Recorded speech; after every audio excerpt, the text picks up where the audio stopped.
আসসালামু আলাইকুম। তো আপনাদের উদ্দেশ্যে কিছু কথা বলতে চাই। আমার দেশের বাড়ি রাজশাহী বিভাগ, নাটোর জেলা, বড়াইগ্রাম থানা। এখন বর্তমানে আমি সৌদি প্রবাসী। তো আমাকে যে দালাল এখানে নিয়ে আসছিল, বলছিল কার ওয়াশের কাজ। তো মোটামুটি ভালো কাজ, খারাপ না, অনেক ভালো কাজ।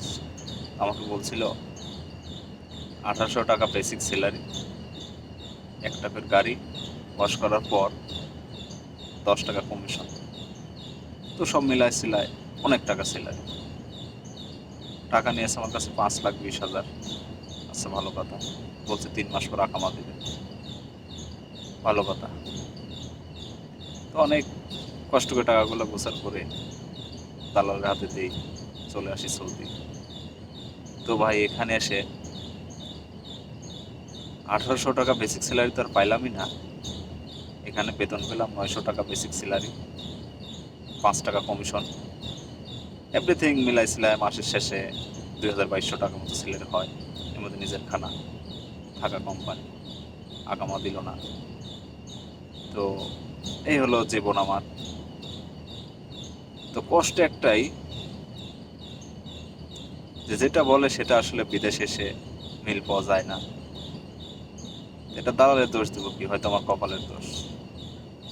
এর মাঝে 2 কলি গান আমি নোট করেছি, আপনার দোষে বলতে চাই, সাথেই থাকুন। দালালেই কি ছিল তোর মনের কথা, বিদেশাই না দিবি ব্যথা।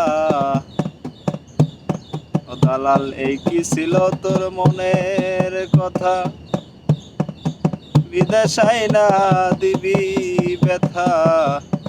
ব্যথা দিতে হে একবার ভাবলি না, ও দালাল রে। ব্যথা দিতে একবার ভাবলি না। খারাপ মানুষ কোনো দিনই ভালো হইলি না রে দালাল, কথা দিয়া কথা রাখলি না।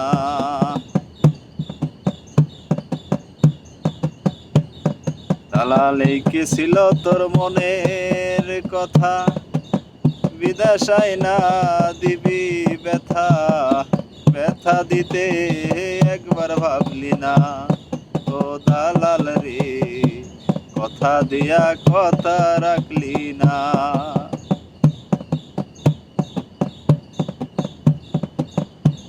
10 ঘন্টা ডিউটির কথা বলে নিলি 5 লাখ টাকা। 10 ঘন্টা ডিউটির কথা বলে নিলি 5 লাখ টাকা। এ টাকা তো আর তুলতে পারি না দালাল রে, কথা দিয়ে কথা রাখলি না। আইছিলাম কারো আসে, এখন করি শশার খেতে। আইছিলাম কারো আসে, এখন করি শশার খেতে। ব্যথা দিতে একবার ভাবলি না, ও দালাল রে, কথা দিয়া কথা রাখলি না।